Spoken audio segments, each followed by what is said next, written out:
Hi friends, நம்ம சேனலில் garden வீடியோவில் பிரண்டை செடி பார்த்துருப்பீங்கல்ல, அந்த பிரண்டை வச்சு தான் இன்றைக்கி பிரண்டை துவையல் தாங்க பண்ண போகிறோம். நான் இன்றைக்கி பிஞ்சு பிரண்டையாக தாங்க எடுத்திருக்கேன். அதனால பிரண்டையோட ஃப்ரண்ட் அண்ட் பேக் மட்டும் நம்ம கட் பண்ணிவிட்டு நடுவில் உள்ள தண்டை அப்படியே சேர்த்துக்கலாம். ஒருவேளை நீங்கள் கொஞ்சம் மெச்சரான பிரண்டை எடுக்கிறீங்க அப்படின்னா அதில் அந்த நார் மாதிரி உண்டுல்ல, அதை நீங்கள் உரித்து எடுத்துக்கணும். இப்போ பாருங்கள், இது பிஞ்சு பிரண்டைனால இந்த மாதிரி கட் பண்ணி குட்டி குட்டியாக நம்ம எடுத்துக்கிட்டாலே போதும். இந்த அளவுக்கு நம்ம கட் பண்ணி வச்சுக்கலாம். தேவையான பொருள் எல்லாமே நான் ரெடியாக எடுத்து வச்சுருக்கேன்.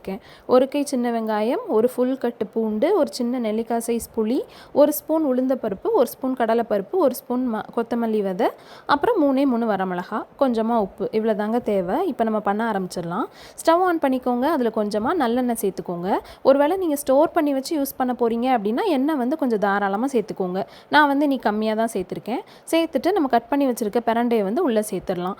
பிரண்டை நல்லா குக்காகி வரணுங்க. அது ஒழுங்காக குக் ஆகலை அப்படின்னா நம்ம சாப்பிடும்போது நாக்கில் சுறுசுறுன்னு ஒரு மாதிரி அரிக்கிற மாதிரி இருக்கும்.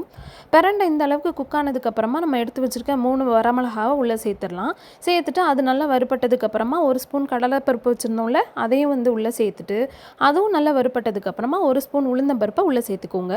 அதையும் சேர்த்து நல்லா வறுத்து விடுங்க. அதுவும் நல்லா வறுப்பட்டு வந்ததுக்கப்புறமா ஒரு கை சின்ன வெங்காயம், ஒரு ஃபுல் கட்டு பூண்டு வச்சுருந்தோம்ல, அதையும் உள்ளே சேர்த்து நல்லா கலந்து விட்டதுக்கப்புறமா ஒரு ஸ்பூன் மல்லி விதை வச்சுருந்தோம்ல, அதை உள்ளே சேர்த்துடலாம்.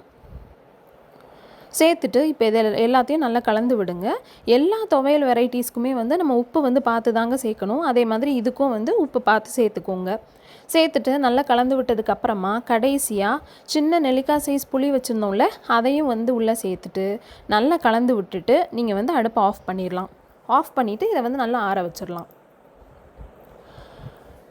நல்லா ஆறி வந்ததுக்கப்புறமா இதை ஒரு பிளெண்டர் ஜாரில் சேர்த்துட்டு தேவையான அளவு தண்ணி ஊற்றி நல்லா இந்த மாதிரி அரைச்சி எடுத்துக்க வேண்டியதான். இது ரைஸ் கூட சாப்பிட்றதுக்கு ரொம்ப நல்லா இருக்குங்க. அதே மாதிரி இதோட ஹெல்த் பெனிஃபிட்ஸும் ரொம்ப அதிகமாக இருக்குது.